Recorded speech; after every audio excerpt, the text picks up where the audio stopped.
pledge allegiance to the flag of the United States of America and to the republic for which it stands, one nation, under God, indivisible, with liberty and justice for all.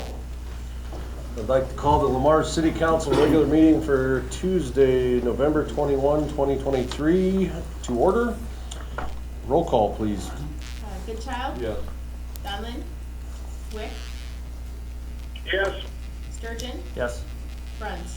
Yeah. A motion to approve the agenda. Second. We have a motion and a second. All those in favor say aye. Aye. Aye. Opposed? Motion carried. General discussion, citizens. I think we maybe have one citizen. Oh, excuse me, I got a hearing I gotta do first, sorry. The council has set this date and time to consider offers received by 5 p.m. on November 20, 2023 for 3 city-owned parcels of the land north of Parkview Terrace Mobile Home Park.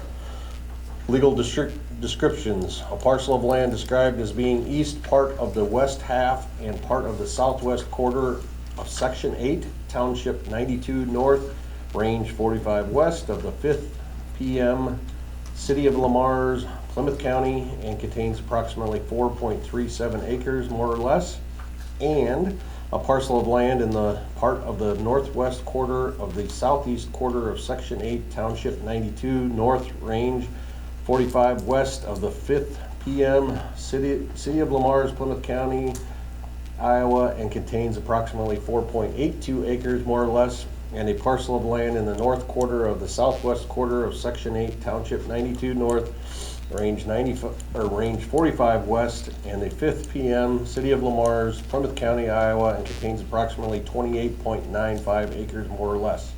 Offers provided separately. Mayor opens the hearing. Seeing any comments from the crowd on this purchase? Mark?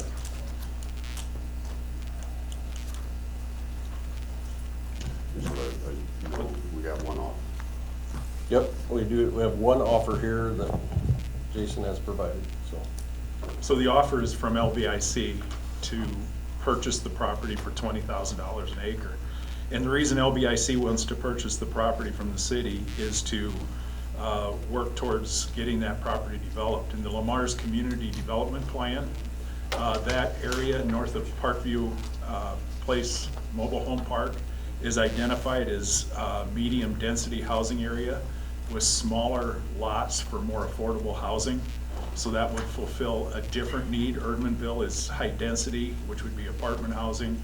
And then LBIC would like to take the leadership and find a developer to accomplish developing those 30 acres.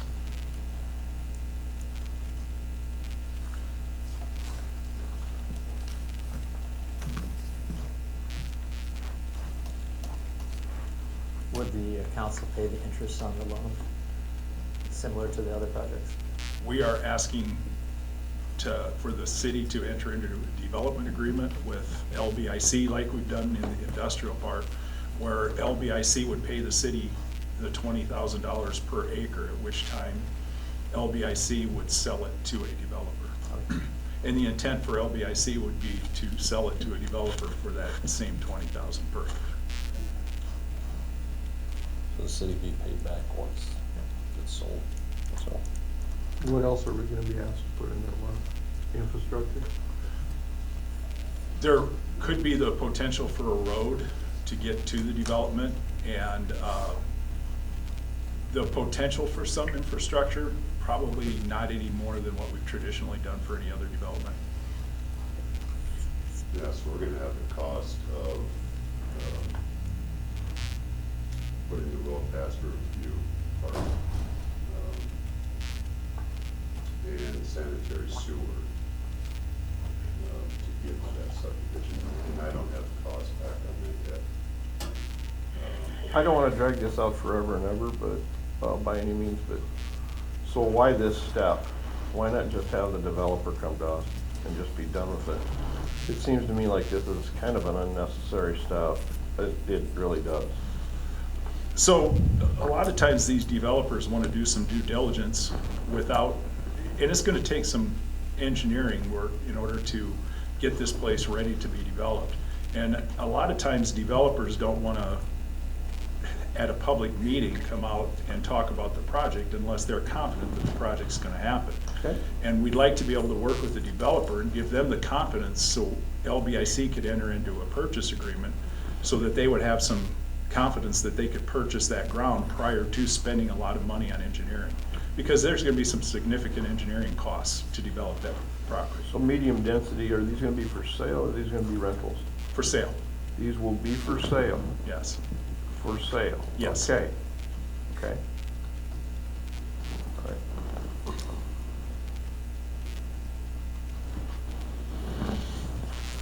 We'll have to move our grass site too, right? eventually? Yeah, so we'll need to, yeah, and that's been talked about for a while. We'll need to move that, and then, Are we still thinking out by the gun range? up by Sportsman's. Sportsman's Club? Yep. Somewhere out in that neighborhood. I mean, we've talked about it for a long time. Yeah, I think there's 5+ acres that is not part of what we just platted, that we're gonna keep. There wouldn't be any left over by the by the east wastewater, would there? By any spot for that grass West, site right. or not? West wastewater? East wastewater, where we just bought 25 acres. Because isn't a lot of that borrowed ground? I'm asking the question, I mean, Yeah, maybe this is yeah. someplace we don't even need to go yet, because this is a different subject, sorry. This is different. My bad, different subject, we'll deal with that later. Yeah. So, And then we need to discuss whether or not the police shooting range needs to move also.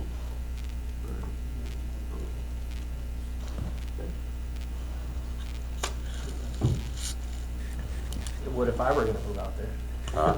I said it would if I were gonna move out there. I'll put a house next to it. you wanna talk about? I can hear it at my house, I can hear it there. so, Block away. yeah. I understand your explanation. I'll make a motion adopting resolution. Hold up, we gotta close the hearings. Oh, Yeah. my bad. Any other comments about the proposal on the hearing? Seeing none, I'll close the hearing and then I'll turn to the council and Brian. Do we want all 5 votes in this thing? I'm asking a question. Don't need them. Then I will make a motion adopting resolution number 2348, authorizing the sale of city-owned land north of Parkview Terrace Mobile Home Park to the LBIC for $20,000 an acre. Second. We have a motion and a second.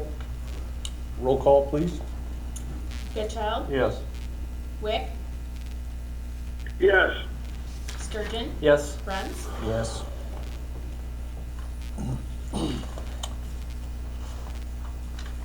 And do we need to extend? No. Oh, we don't need to do anything more there? Okay, motion, that hearing is closed. Moving on to general discussion. Now, sorry, come on up.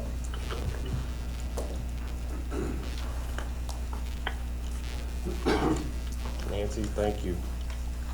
You bet. Thank you, Mr. Mayor, council members, Mr. Vicasera. My name's Nancy Thoma. I am going to give you an update on 2 items that I think you will find interesting. I'm the Secretary Treasurer of Junior Golf of Northwest Iowa, and we sponsor the Northwest Iowa NAIA College Tournament each September.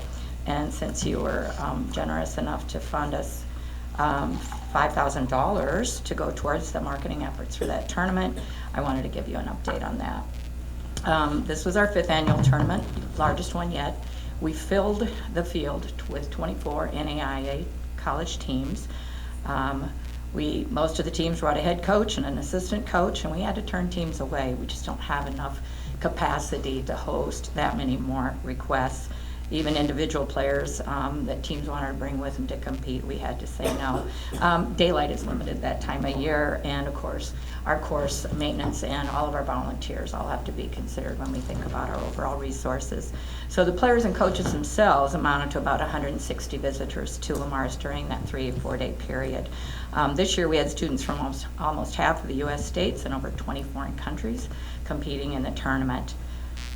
tournament officials and 110 of the volunteers representing Lamar's, they were very enthusiastic about their role in the tournament, and they took advantage of a very unique networking opportunity with the visitors to ask them where they're from, gives them tips on places where to go in Lamar's during their visit. And volunteers reported to us that families and friends came from the states of Georgia, Texas, Oklahoma, Arizona, South Dakota, North Dakota, Nebraska, Kansas, Wisconsin, Florida, California, and Iowa to watch the tournament. And those are just the ones we found out about. The Pro Shop rented out over 40 carts every day to spectators, and as many as 40 to 60 people were walking the course to watch the play or to watch from the clubhouse area. The Dan Beaver Golf Entertainer exhibition was very well attended as well, and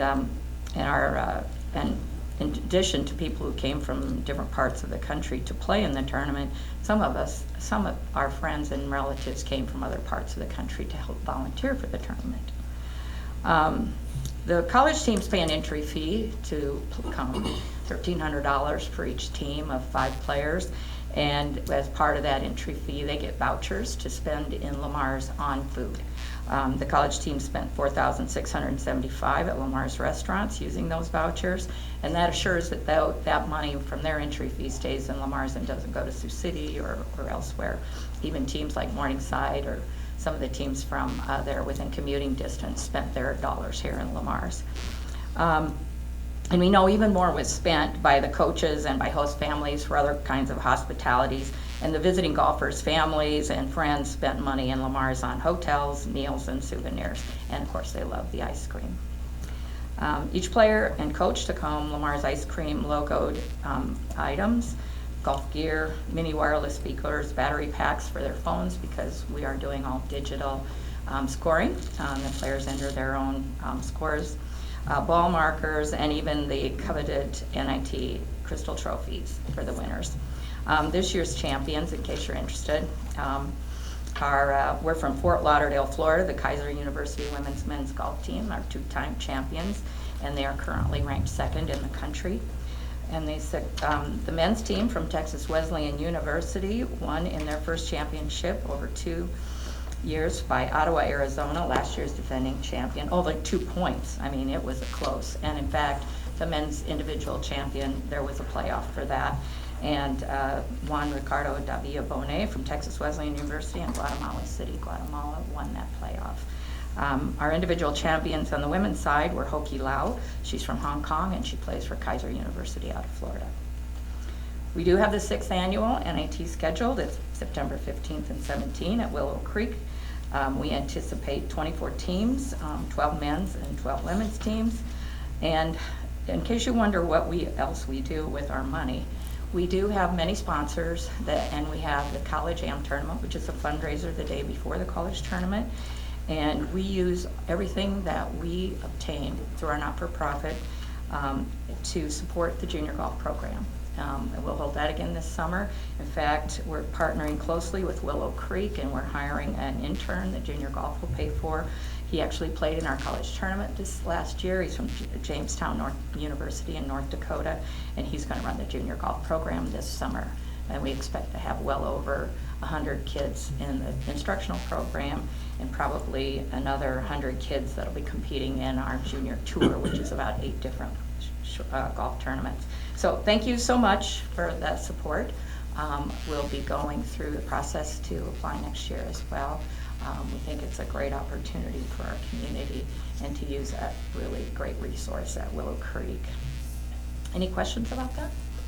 That was my only question, is you guys are getting with the application process and getting, Yeah, I haven't seen anything come out yet, but I know that it's due in December, and so I'll be watching it carefully this year. It's due in December. Due in December.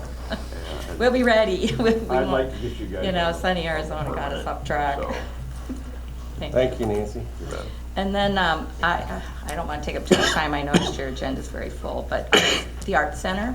I'm also the president of the Lamar's Arts Council that operates the Arts Center, and I want to provide some information to you. Number one, we're celebrating the 50th anniversary of the Lamar's Arts Council. It's a not-for-profit, and it's a small not-for-profit. We've seen many successes since the 70s, and a lot of challenges as well. But the best news is that we're still operating and providing arts and cultural opportunities at the Arts Center. We have an operating budget of around $100,000 annually. About 25% of that comes from program revenues that we create. 25% of it comes from grants that we're able to secure, and the rest, 50%, comes from donations. We also receive the use of the city-owned beautiful Carnegie Library building, which we get rent-free. We are very grateful for that. And to show that, we've invested considerably in the past 5 to 6 years using donated funds and grants to make it a place that can attract people for the arts. We provide many free and low-cost services to assure that the arts are accessible to the entire community. In 2023, fiscal year 23, we faced considerable fiscal challenges. The council, the Arts Council, discussed closing our doors in December of 2022 due to operating in the red for the first 6 months of the fiscal year. We have no endowment to support us through times like that. The end of the pandemic funding, the loss of revenues due to staff turnovers, and inflation were the primary causes. Without generous private monthly support from one family of Lamar's who has been a supporter of the Arts Center, we would have closed, and we would remain slightly in the, and we only remain slightly in the black today because of their monthly contributions. We hold fundraisers, we seek donations and sponsorships all year long, of course, and in fact, I'll tell you more about our next one in a moment or so. We compete for the same donor dollars from businesses and individuals with all of the other organizations in Lamar's that hold fundraisers. And we see major fundraisers in our small community almost every month, making it harder and harder to depend on that stream of funding, which is half of our budget. Given Lamar's is set out on a 20-year community development plan, and the plan values art and cultural opportunities as part of quality of life, we want to offer that to current and new members through the Arts Center. And I know we all would agree that the Arts Center can draw tourists, and it's an important part of our community. We recently confirmed, this is some news, that we will be hosting the 157th annual traveling exhibit of the American Watercolor Society. It's a very prestigious society, and it'll be opening on the opening day of 2024 Ice Cream Days. The exhibit starts in New York City, then it's going to be in Lamar's, and then on to Sacramento, California. And because of its impact, potential impact on tourism to Lamar's, we applied for an Iowa Tourism Grant, and I just heard yesterday that we'll be receiving $10,000 to cover the cost of the event and marketing. So that'll be fun, and you are all invited to come. It's going to be amazing.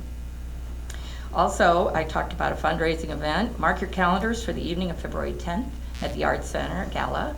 It will be a great opportunity for you to have experience live music, a lot of art, live entertainment will be the music, food, great beverages. It is absolutely a do not miss evening. And watch for more information soon. We'll be doing some marketing and put some information out about ticket sales. You will not want to miss it.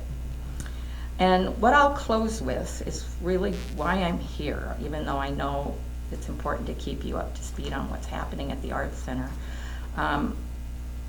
The Arts Council is going to be making a request of the city to include the Arts Center in the 2025 city budget and allocate an amount annually to help us sustain our operations and our positive impact in our community. I know times are difficult and the city budget and much growth is happening, which demands income and revenues to be utilized for that. But I wanted to bring this to your attention, and I thank you for your time, your attention, and your consideration. So if there are any questions, I'd be happy to try to answer them.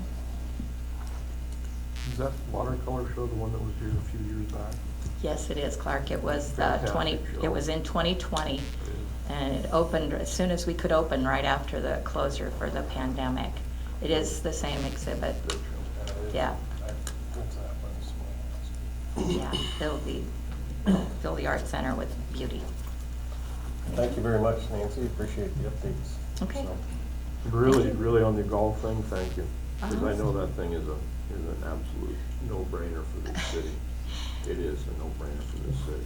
Well, when you're there and you experience it and you see all of our 110 volunteers out there all day long out on the course helping mark the balls and helping do everything associated with putting on an event like that, it's really special. And some of our marshals who are out on the field, they said, red number 5, that's my hole. Don't put anybody else out there. So anyhow, it's been really a great experience for us as well. Sounds good. Thank you. Thank you. Any other citizens discussion? We can have that Clark and Shelby update then, by the way. I just wanted to give you guys an update, or fill you in, I guess. Next week, we're going to be putting on social media the lead and copper surface line inventory. So we need the citizens to help the EPA by filling out that form and submitting it to the water department so we can get it on our sheet, because it's due October 2024.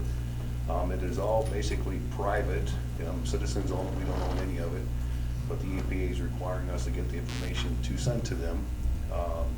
So a lot of stuff that citizens aren't going to know what it is. There's a spot to put unknown, but I need them to go and fill that form out with their address and fill out everything they know and put unknown on what they don't know so that we can submit it to the EPA so they know we did our due diligence.